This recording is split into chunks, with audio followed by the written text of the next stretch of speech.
आज हम मरकुस रचित सुसमाचार का दूसरा अध्याय पढ़ेंगे। हाँ, यीशु मसीह ने जो कार्य किए हैं वहां पर बहुतों को चंगा किया और अपने उपदेश किया उसके बारे में है।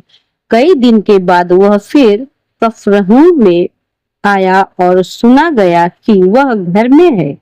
फिर इतने लोग इकट्ठा हुए कि द्वार के पास भी जगह ना थी और वह उन्हें वचन सुना रहा था। और लोग एक लकवे के रोगी को 4 मनुष्यों से उठाकर उसके पास ले आए, परंतु जब वे भीड़ के कारण उसके निकट ना पहुंच सके तो उन्होंने उस छत को जिसके नीचे वह था खोल दिया।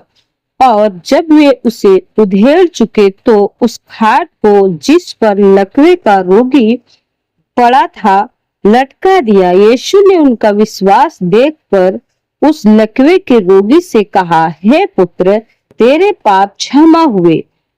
तब कई शास्त्री जो वहां बैठे थे अपने अपने मन में विचार करने लगे, यह मनुष्य क्यों ऐसा कहता है? यह तो परमेश्वर की निंदा करता है। परमेश्वर को छोड़ और कौन पाप क्षमा कर सकता है?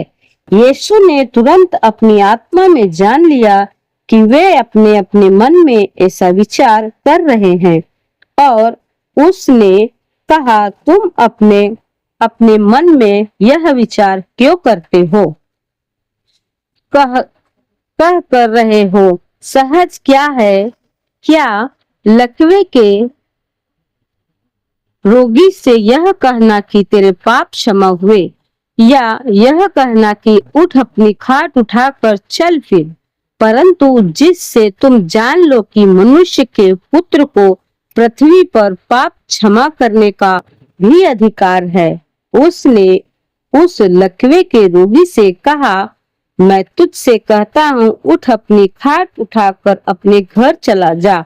वह उठा, तुरंत खाट उठाकर सबके सामने से निकलकर चला गया। इस पर सब चकित हुए और परमेश्वर की बड़ाई करके कहने लगे, हमने ऐसा कभी नहीं देखा। वह फिर निकलकर झील के किनारे गया और सारी भीड़ उसके पास आई और वह उन्हें उपदेश देने लगा। जाते हुए उसने हलफई के पुत्र लेवी को चुंगी की चौकी पर बैठे देखा और उससे कहा, मेरे पीछे हो ले। और वह उठकर उसके पीछे हो लिया। जब वह उसके घर में भोजन करने बैठा तब बहुत से चुंगी लेने वाले और पापी यीशु और उसके चेलों के पास भोजन करने बैठे, क्योंकि वे बहुत से थे और उसके पीछे हो लिए थे।